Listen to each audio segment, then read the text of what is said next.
అసలు మనిషి అయితే చంపడం కోసమో చావడం కోసమో మాత్రమే పుట్టాడు. నీకన్నా మూర్ఖుడు రాడు. నువ్వు వెళ్ళి వానికి వెళ్ళుకున్నావు. ఇక అయిపోయింది. ఊర్లో నా పని అయిపోయింది. ఇంకైపోయింది. మన పని అయిపోయింది. రేయ్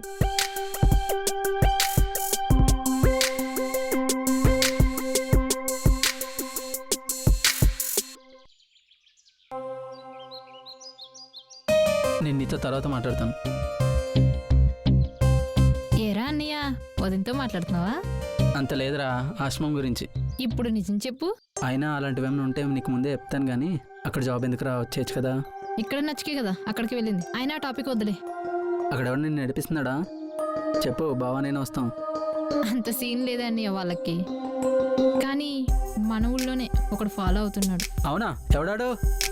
వాడికి గట్టిగా వార్నింగ్ ఇచ్చానులే, ఇంక రాడు. ఎవడాడు? వెళ్ళావుగా, తెలుసుకొని రాలేదా?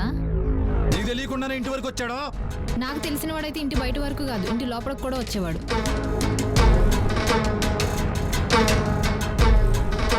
అన్నా, గౌరీ అన్న ఫోన్ చేశాడు, వాళ్ళ ఆచుకి దొరికిందంట. మిమ్మల్ని మన క్వారీ దగ్గర తీసుకొచ్చేయమన్నారు.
నా మీదే పోలీస్ కంప్లైంట్ ఇస్తారా?